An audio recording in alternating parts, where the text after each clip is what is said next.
नमस्कार, KP news 24/7 में आप सभी का स्वागत है। मैं हूं पूजा आपके साथ। आइए सबसे पहले देखते हैं मुख्य समाचार। बेंगलुरु में सेवानिवृत्त डीजीपी ओम प्रकाश के मृत पाए जाने के बाद पुलिस जांच शुरू। मुगलों की सरकार है, स्वामी चक्रपाणी महाराज ने कर्नाटक जनेऊ विवाद पर कांग्रेस की आलोचना की। हमने अभी तक आर्थिक और सामाजिक लोकतंत्र हासिल नहीं किया है, कर्नाटक के मुख्यमंत्री सिद्धरामैया ने कहा। महाराष्ट्र के जालना में आंधी से पंडाल गिरा, 25 लोग घायल। अमेरिका पहुंचे राहुल गांधी आज ब्राउन यूनिवर्सिटी में देंगे भाषण। अमेरिकी उपराष्ट्रपति जेडी वेंस और उनकी पत्नी उषा वेंस प्रधानमंत्री मोदी से मिलने दिल्ली पहुंचे, पर होगी चर्चा।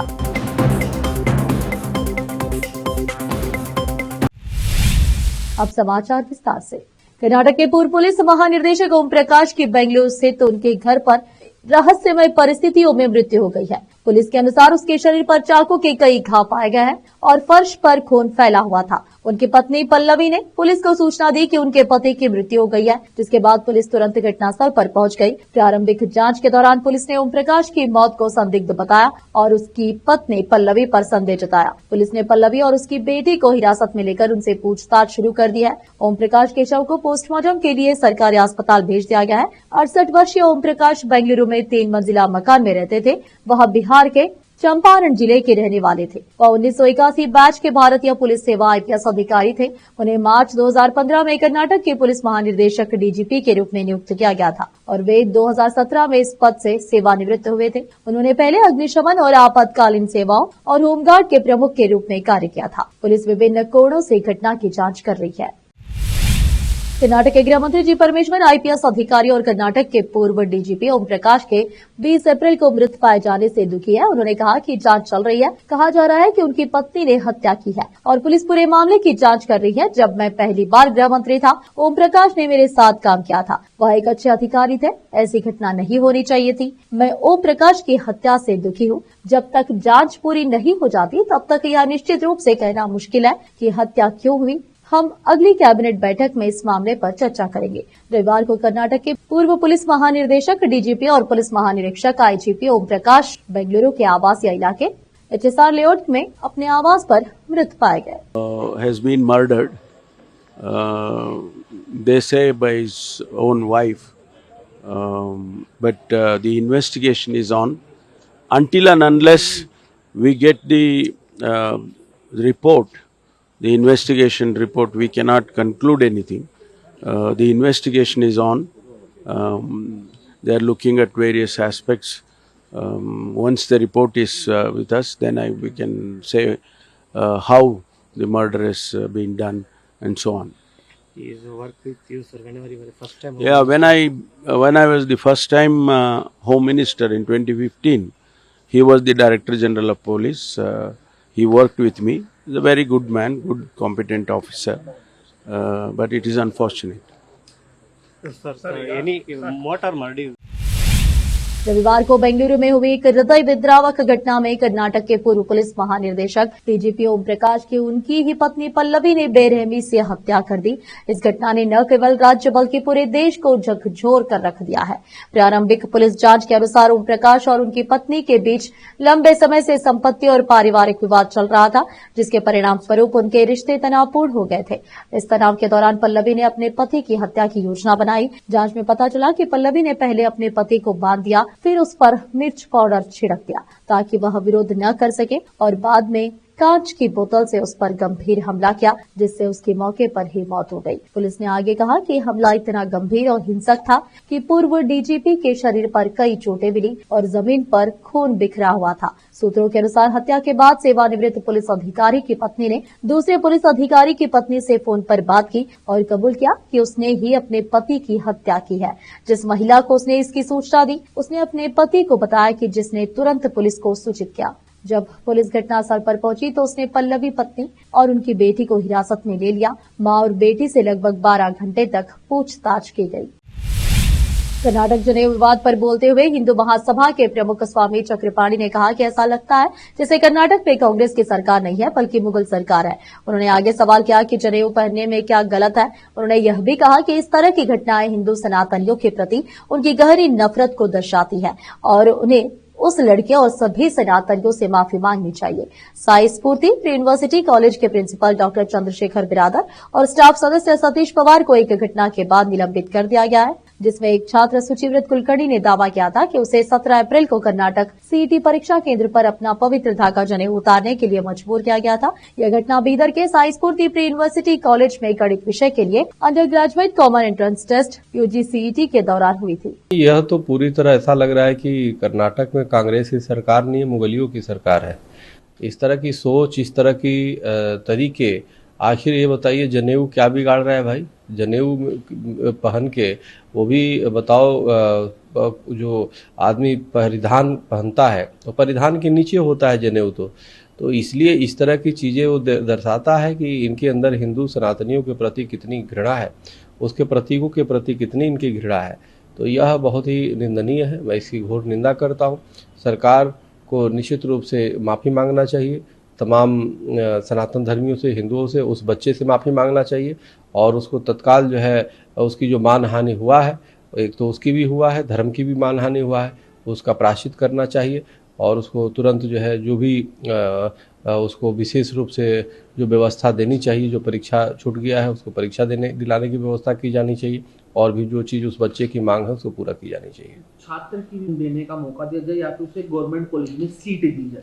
हाँ, तो ये ठीक मांग कर रहा है बच्चा जो है, अगर जो मांग कर रहा है उसका कितना मानसिक और उसका समय का शोषण हुआ है और जिन लोगों ने किया उसे तत्काल उसको बर्खास्त किए जाने की आवश्यकता है। इस मामले पर सर एक अपडेट पर साई स्फूर्ति पीयू कॉलेज जो है डॉक्टर चंद्रशेखर बिरादर और स्टाफ मेंबर सतीश पवार को सर सस्पेंड कर दिया गया है इमीडिएट इफेक्ट से इस पूरे मामले को। ये सस्पेंड से क्या होगा? सस्पेंड तो 2 महीना 3 महीना होता है, फिर बहाल हो जाता है। उसको बर्खास्त करिए ना, तुरंत नौकरी से निकालिए।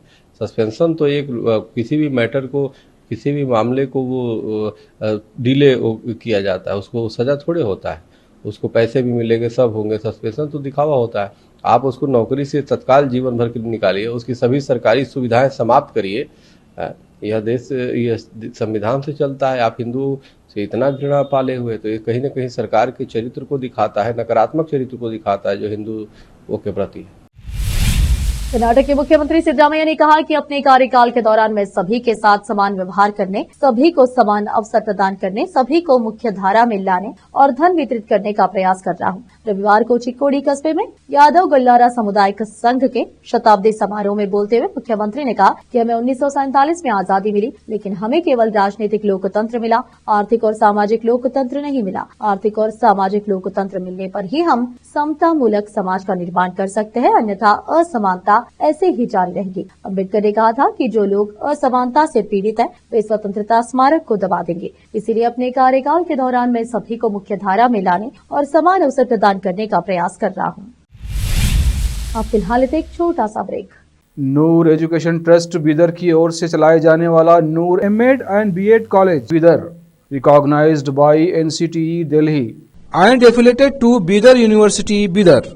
Admission are open for the academic year 2024-25. विशेषज्ञ और सक्षम शिक्षकों द्वारा शिक्षा प्राप्त करने के लिए नूर एमएड एंड बीएड कॉलेज में दाखिला लें और शांत वातावरण में शिक्षा प्राप्त करें। बीदर शहर में बेहतर शिक्षा का एकमात्र केंद्र Noor MEd and BEd college, Shahpur gate, Bidar. Phone numbers 9945283920, 8482221297। Break के बाद आप सभी का स्वागत है। आइए देखते देश के अन्य समाचार। महाराष्ट्र के जालना जिले में शिव महापुराण कथा के लिए लगाया गया पंडाल आंधी के चलते गिर गया, जिसमें 25 लोग घायल हुए। घटना रविवार दोपहर करीब 1 बजे हुई। अधिकारियों ने बताया कि जिले के बजरखेड़ा गांव में महारुद्र यज्ञ के अवसर आयोजित कथा के दौरान यह हादसा हुआ। 16 लोगों का जालना जिला अस्पताल में इलाज चल रहा है। अस्पताल के डॉक्टर नितिन पवार ने बताया कि लोगों को सिर में चोट लगी है, लेकिन उनकी स्थिति गंभीर नहीं है। शेष घायलों को ग्रामीण स्वास्थ्य केंद्र में इलाज किया गया। संतोष महाराज अद्वने कथा कर रहे थे, जिसे सुनने के लिए बड़ी संख्या में श्रद्धालु जुटे थे। अधिकारियों ने बताया कि लोहे की छड़ों की मदद से बनाया गया अस्थायी मंडप तेज हवाओं के कारण ढह गया। इसका आवरण नीचे जमा श्रद्धालुओं पर गिर गया। हालांकि घायलों को अस्पताल भेजने और मंडप को दोबारा ठीक करने के बाद कथा जारी रही।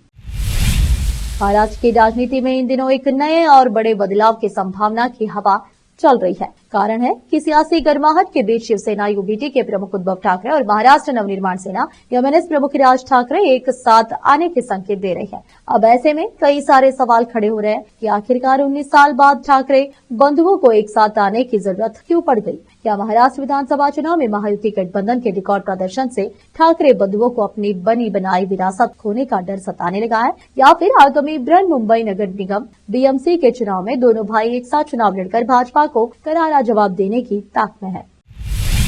महाराष्ट्र के मुख्यमंत्री देवेंद्र फडणवीस ने साफ कर दिया है कि राज्य में मराठी भाषा का दबदबा बना रहेगा और हिंदी को थोपने की कोई साजिश नहीं है। लेकिन फडणवीस ने लोगों की सोच पर भी सवाल उठाए। उन्होंने कहा कि मुझे हैरानी होती है कि हम अपनी भारतीय भाषाओं जैसे हिंदी का विरोध करते हैं, लेकिन अंग्रेजी की तारीफों के पुल बांधते हैं। महाराष्ट्र के मुख्यमंत्री देवेंद्र फडणवीस ने रविवार को राज्य में हिंदी भाषा को थोपे जाने संबंधित चिंताओं को खारिज करते हुए कहा कि मराठी भाषा अनिवार्य बनी रहेगी। विपक्षी दलों विशेषकर शिवसेना यूबीटी और महाराष्ट्र नवनिर्माण सेना एमएनएस ने आरोप लगाया है कि राज्य सरकार द्वारा राष्ट्रीय शिक्षा नीति एनईपी के तहत त्रिभाषा फार्मूला को लागू करने की मंजूरी दिए जाने के बाद महाराष्ट्र में हिंदी थोपी जा रही है। पुणे में भंडारकर शोध संस्थान में आयोजित एक कार्यक्रम में भाग लेने के बाद फडणवीस ने संवाददाताओं से कहा कि यह कहना गलत है कि हिंदी थोपने का प्रयास किया जा रहा है। महाराष्ट्र में मराठी अनिवार्य रहेगी, इसके अलावा कोई अन्य अनिवार्यता नहीं होगी।